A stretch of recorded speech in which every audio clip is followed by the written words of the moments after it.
కాదు. After corona ఏమైపోయిందంటే ప్రతి ఒక్కళ్ళకు కుటీర పరిశ్రమను పెట్టేసుకుంటున్నారు.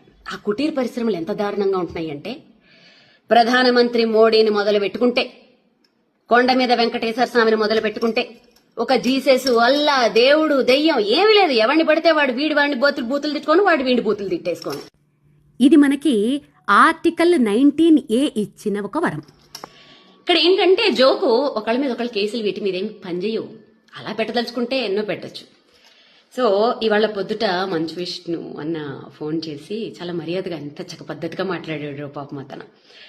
ఆ కల్చర్ బాగా నచ్చింది. అఫ్కోర్స్ విష్ణన్న ఒక పెద్ద హీరో కొడుకు గురించి ఒక జ్యోతిష్కుడు జ్యోతిష్యం చెప్పాడని కేసులు పెడతామని వీళ్ళు పెడుతున్నారని చెప్పి మీ దగ్గరికి వచ్చిన జర్నలిస్టులని మీరేమడగాలి తెలుసా?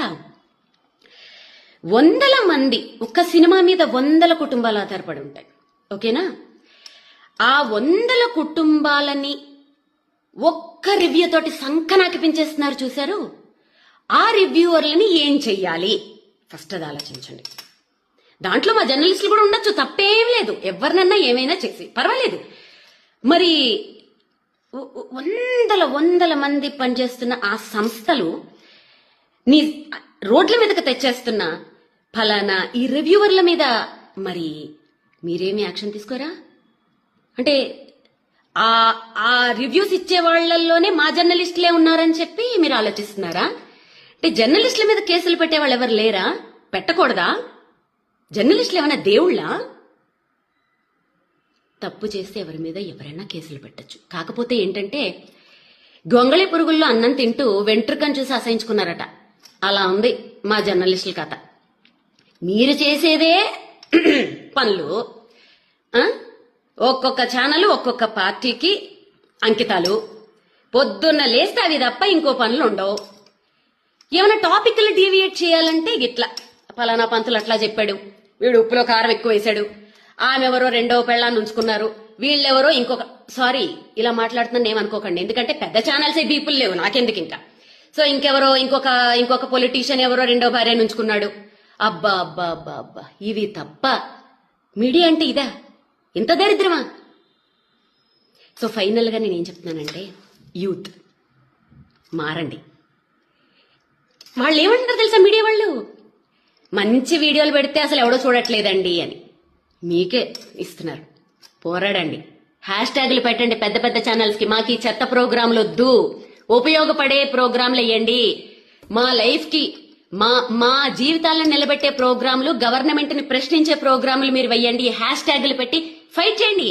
మీరు ఫైట్ చేస్తే సాధించలేందా? తెలంగాణ అలా సంపాదించుకున్నది కాదా? ప్రతి రాష్ట్రంలోనూ అలాంటి సంపాదించుకున్నవి ఎన్ని లేవు? మీకోసం ఫైట్ చేయండి. ఎంటర్టైన్మెంట్ కావాలంటే మీ ఫ్యామిలీ మెంబర్స్ లో, మీ ఫ్రెండ్స్ లో వెతుక్కోండి. అంతేగాని మీడియాలో ఎంటర్టైన్మెంట్ కోసం మీ జీవితాలను నాశనం చేసుకోకండి. ఛానల్స్ ని ఎదిరించి ప్రశ్నించండి. ఓకే? మీరు ప్రశ్నించి మీరు సాధించిన రోజు మీ ముందు నిలబడి యాజ్ ఎ సీనియర్ జర్నలిస్ట్ నేనే ఫైట్ చేస్తా. ఈ జ్యోతిష్యాలు, పురోహితుళ్ళు, అసలు ఇవన్నీ బ్యాన్. అసలు సోషల్ మీడియాలో చెప్పకూడదు. ఎవరైనా చెప్తే ఫస్ట్ నా మొగుడు కాదు, ఎవరు కాదు, ఫస్ట్ నేనే కేసు పెడతా. ఓకే? అసలు ఈ వీటికి నాంది పలికింది ఎవరు? మీడియా వాళ్లే కదా. 2009 నుంచి ఫలానా ఎవరైనా పెద్ద పొలిటీషియన్ హాస్పిటల్లో ఉంటే వాళ్ళు ఉంటారా పోతారా? ఒకవైపు జ్యోతిష్కులు, ఒకవైపు డాక్టర్లు. పలానా క్రికెట్ మ్యాచ్లు వస్తుంది, ఎవరు విన్ అవుతారు? ఓ పక్క జ్యోతిష్కులు, ఓ పక్క డాక్టర్లు. దాంట్లో ఫస్ట్ గా వేణుస్వామి ఉండాలి, లేకపోతే మళ్ళీ అది ఎవడో చూడడం. ఓకే? ఓ పలానా సినిమా, ఈ సినిమా హిట్ అవుతుందా ఫట్ అవుతుందా? ఓ పక్క డైరెక్టర్లు, ఓ పక్క జ్యోతిష్కులు. అసలు దీనికి నాంది పలికింది ఎవరు? సోకాల్డ్ 6 జర్నలిస్టులు మన టీవీ ఛానల్సే కదండి.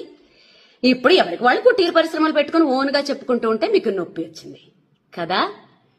ఇక్కడ మారరు సోకాల్డ్ ఛానల్స్, సోకాల్డ్ రాత్రికి రాత్రి పుట్టుకొచ్చేసిన చుట్టుకు యూట్యూబ్ ఛానల్స్. మారాల్సింది ఆడియన్స్, మారాల్సింది యూత్. మీరు మారండి. మాకు ఈ దిక్కుమాలిన ప్రోగ్రాములు వద్దు, మేము చూడము అని చెప్పి హ్యాష్ట్యాగులు పెట్టి ఫైట్ చేయండి. మీలో ఆ రిజల్యూషన్ వచ్చినప్పుడు అన్ని మారతాయి. అప్పుడు నేను కూడా మారతాను. నేను మీ ముందు కలిపి పోరాడతాను. ఓకేనా?